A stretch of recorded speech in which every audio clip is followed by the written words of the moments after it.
ഏറ്റവും വലിയ തട്ടിപ്പാണ് ഹോൾ ബോഡി ഹെൽത്ത് ചെക്കപ്പ്. നമുക്കൊരു കാര്യം അറിയാം, നമ്മളെല്ലാവരും ഔട്ട് ഓഫ് പോക്കറ്റ് ആണ് പൈസ കൊടുക്കുന്നത്. അല്ല, ഇവിടെ എല്ലാവർക്കും ഇൻഷുറൻസ് ഇല്ല, ഗവൺമെന്റ് നമുക്ക് ഇൻഷുറൻസും തരുന്നില്ല, അമേരിക്ക യൂറോപ്പ് ഒക്കെ പോലെ. അവിടെ നമ്മൾ പൈസ കൊടുത്ത് നമ്മൾ തന്നെ നമ്മുടെ കാര്യങ്ങൾ നോക്കണം.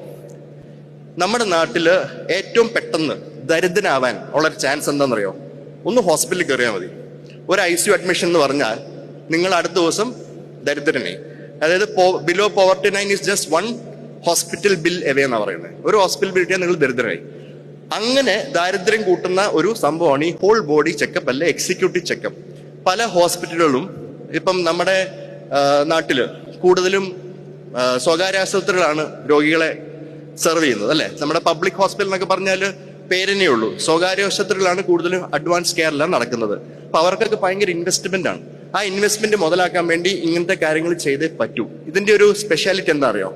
ഇതാണ്, നമ്മളൊരു ഹെൽത്തി ആള് ഒരു ഹെൽത്ത് എക്സിക്യൂട്ടീവ് ചെക്കപ്പിന് പോകുന്നു, പെട്ടെന്ന് കണ്ടുപിടിക്കുന്നു കരളിലൊരു സിസ്റ്റ്, അല്ലെങ്കിൽ ഒരു ചെറിയ തടിപ്പ്, അല്ലെങ്കിൽ കിഡ്നിയിലൊരു സിസ്റ്റ്.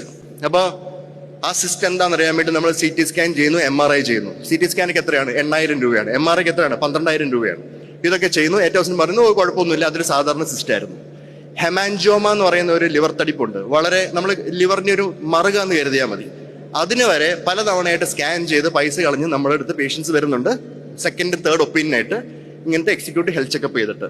അപ്പൊ എക്സിക്യൂട്ടീവ് ഹെൽത്ത് ചെക്കപ്പിന്റെ വേറൊരു ഉദാഹരണം ഞാൻ പറഞ്ഞുതരാം. പലരും ക്യാൻസർ മാർക്കേഴ്സ്, ഏതോ ഒരു കുഴപ്പമില്ലാത്ത ആളെ പിടിച്ച് വെറുതെ എല്ലാ ടെസ്റ്റും ചെയ്യുമ്പോൾ അതിനകത്ത് ക്യാൻസറിന്റെ ടെസ്റ്റും ചെയ്യും. അതിനകത്തൊരു CA-19-9 എന്ന് പറഞ്ഞ ഒരു ടെസ്റ്റ് ഉണ്ട്. അത് പിത്തനാളികളും ആഗ്നേയഗ്രന്ഥി പാങ്ക്രിയാസിന്റെ ക്യാൻസറിൽ കൂടുന്ന ഒരു മാർക്കറാണ്. പക്ഷെ അത് വേറൊരു സ്ഥലത്തും കൂടാം. ഏതാണെന്നറിയോ? ഡയബറ്റീസ്, അതായത് കൺട്രോൾ അല്ലാത്ത ഷുഗർ പേഷ്യൻസിൽ ഈ CA-19-9 കൂടാം. അത് എപ്പോഴും ക്യാൻസർ ആവണമെന്ന് നിർബന്ധമില്ല. പക്ഷേ ഇതൊക്കെ പറഞ്ഞ് ഭീതി ഉണ്ടാക്കി പേഷ്യൻസിനെ കൂടുതൽ ടെസ്റ്റ് ചെയ്യുകയാണ് ഈ എക്സിക്യൂട്ടീവ് ഹെൽത്ത് ചെക്കപ്പ്. ഇതിനാണ് പറയുന്നത് ഡിസീസ് മോങ്കറിങ്. അതായത് ഹെൽത്തി ആയിട്ടുള്ള ആൾക്കാരെ രോഗികളാക്കി മാറ്റുന്ന ഒരു സംരംഭമാണ് ഈ ഹോൾ ബോഡി ചെക്കപ്പ് എന്ന് പറയുന്നത്. ഇതുപോലെ തന്നെയാണ്, ഇത് ഞാൻ മാത്രം പറഞ്ഞല്ല, ഇത് ബ്രിട്ടീഷ് മെഡിക്കൽ ജേർണലില് ഒരു കാർഡിയോളജിസ്റ്റ് പറഞ്ഞാണ്, കൊൽക്കത്തയിലെ ഒരു കാർഡിയോളജിസ്റ്റ് പറഞ്ഞാണ്, ഹോസ്പിറ്റലുകള് പരമാവധി ഡോക്ടർമാരെ കൊണ്ട് ടാർഗറ്റ്സ് കിട്ടിക്കാൻ വേണ്ടി ചെയ്യുന്ന പല പല അനാവശ്യ ടെസ്റ്റുകളിൽ ആൻജിയോപ്ലാസ്റ്റി മുതൽ പല പല പ്രൊസീജിയേഴ്സ് ചെയ്ത് വിടുകയാണെന്നുള്ളതിന്റെ കുറെ തെളിവുകൾ നമുക്കുണ്ട് പബ്ലിഷ് ലിറ്ററേച്ചറിൽ. ഈ ഹോൾ ബോഡി ചെക്കപ്പ് ചെയ്ത് ഫൈബ്രോയിഡ് കണ്ടുപിടിക്കുമ്പം അപ്പം തന്നെ യൂട്രസ് എടുത്ത് മാറ്റാൻ പറയുന്നു. പിത്തസഞ്ചിയിൽ കല്ല് കാണുമ്പം പിത്തസഞ്ചി എടുത്ത് മാറ്റാൻ പറയുന്നു, അല്ലെ പിന്നീട് ക്യാൻസർ ആവുമെന്ന് പറഞ്ഞ് പേടിപ്പിക്കുന്നു.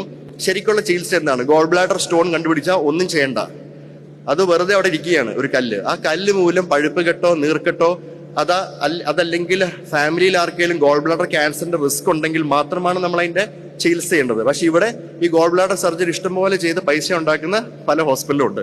നിങ്ങൾക്ക് കാണാം ആ സ്റ്റേറ്റ്മെന്റ് ആണ് ഈ പറഞ്ഞ പബ്ലിക്കേഷനകത്ത് തന്നെ അവർ എഴുതിയിട്ടുണ്ട്. സർജന്മാർ തന്നെ പറയുന്നുണ്ട്, ഡോക്ടർമാർക്ക് കൊടുത്ത ശമ്പളത്തിന്റെ പ്രോഫിറ്റ്, അല്ലെ ശമ്പളത്തിന് ഡോക്ടർമാർക്ക് കൊടുക്കുന്ന ശമ്പളം മുതലാക്കാൻ വേണ്ടി അവരെ കൊണ്ട് തന്നെ ടാർഗറ്റ്സിനായിട്ട് ഇതുപോലെ അനാവശ്യ സർജറികൾ ചെയ്യുന്ന പല ഹോസ്പിറ്റൽസും ഉണ്ട്. അതുപോലെ തന്നെ ഹെർണിയ റിപ്പയർ ഏറ്റവും കൂടുതൽ നമ്മൾ കാണുന്നതാണ് ഇപ്പം ഇക്കാലത്ത്. ചെറിയൊരു ഹെർണിയ ഉണ്ട്, റിപ്പയർ ചെയ്യാൻ പറയും, ഒരു മെഷൊക്കെ ഇട്ടിട്ട് വെറുതെ പൈസ കളയും. സിസേറിയൻ സെക്ഷൻ, WHO പറയുന്നത് 10 തൊട്ട് 15% വരെ ആയിരിക്കണം ഒരു രാജ്യത്തിന്റെ സിസേറിയൻ സെക്ഷൻ റേറ്റ്. പക്ഷെ ഇന്ത്യയിൽ കാണുന്ന എത്രയാ? 22%. പക്ഷെ ഇന്ത്യയിലുള്ള സ്വകാര്യ ആശുപത്രി കാണുന്ന എത്രയാണ്? താഴെ എഴുതിയിട്ടുണ്ട് 49% സിസേറിയൻ സെക്ഷൻ റേറ്റ്. ഇത് ഭയങ്കര കൂടുതലാണ്. ഇത് ശരിക്കും പൈസ ഉണ്ടാക്കാൻ വേണ്ടി ഹോസ്പിറ്റലുകൾ ചെയ്തു കൂട്ടുന്നതാണ്. അപ്പം ഈ സർജറികൾ നിങ്ങളൊന്ന് ഓർത്തു വെക്കുക. ഇതാണ് ഏറ്റവും കൂടുതൽ ഹോസ്പിറ്റലിൽ അനാവശ്യമായി ചെയ്തു കൂട്ടുന്ന സർജറികൾ.